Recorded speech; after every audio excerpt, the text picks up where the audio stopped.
Jumlah kasus kematian akibat COVID-19 di Bali terus mengalami peningkatan. Data per Rabu 4 Agustus, total pasien terkonfirmasi positif COVID-19 yang meninggal dunia sebanyak 2.306 orang. Sebagian besar pasien yang meninggal karena belum divaksin.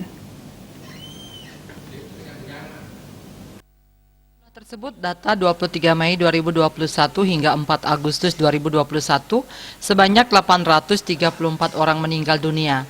Rinciannya 744 orang atau 89,21% pasien COVID-19 meninggal karena belum divaksinasi.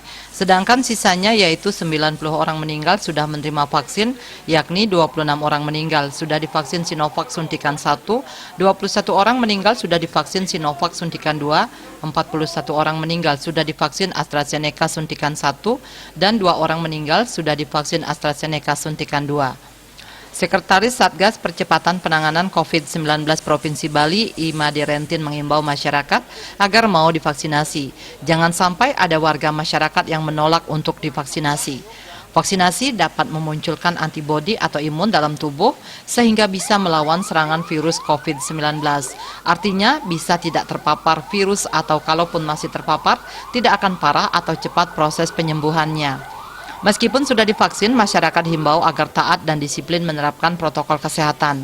Menurutnya, walau sudah divaksin bukan berarti bisa abai prokes, karena di beberapa kasus masih ada yang terpapar walaupun sudah vaksin, tetapi relatif tidak parah atau bahkan lebih cepat pemulihan atau sembuhnya.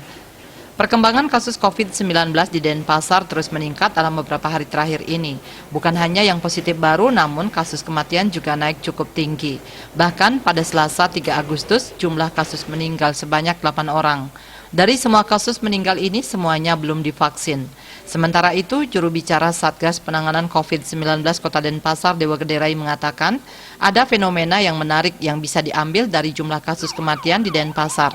Karena dari jumlah kasus kematian di Denpasar, rata-rata kebanyakan yang belum divaksin. Dewa Rai menyebutkan jumlah kasus kematian terbanyak terjadi pada 29 Juli yang mencapai 14 kasus. Dari jumlah itu, semua belum ada yang divaksin. Demikian pula pada Selasa lalu jumlah kasus kematian mencapai 8 orang, semua belum divaksin. Hanya pada 31 Juli dan 1 Agustus masing-masing jumlah kematian sebanyak 8 orang dan 6 orang. Dari 2 hari itu yang sudah divaksin hanya 2 orang, itu pun baru mendapatkan 1 kali vaksin. Diungkapkannya data ini menunjukkan efikasi vaksin cukup baik. Ada beberapa orang yang sudah divaksin terpapar COVID-19, namun gejala yang ditimbulkan tidak menimbulkan gangguan yang parah. Artinya vaksin ini mampu mengurangi resiko bila terpapar COVID-19. Deorai juga mengungkapkan data jumlah kematian yang tinggi di Denpasar ini bukan murni warga yang berKTP Denpasar.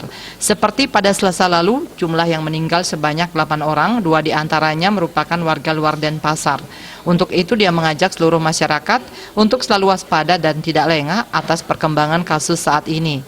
Dalam beraktivitas, penerapan protokol kesehatan tetap harus wajib dilaksanakan dengan berpedoman pada penerapan PPKM level 4 Jawa Bali. Winata Asmara Putra, Bali Pos.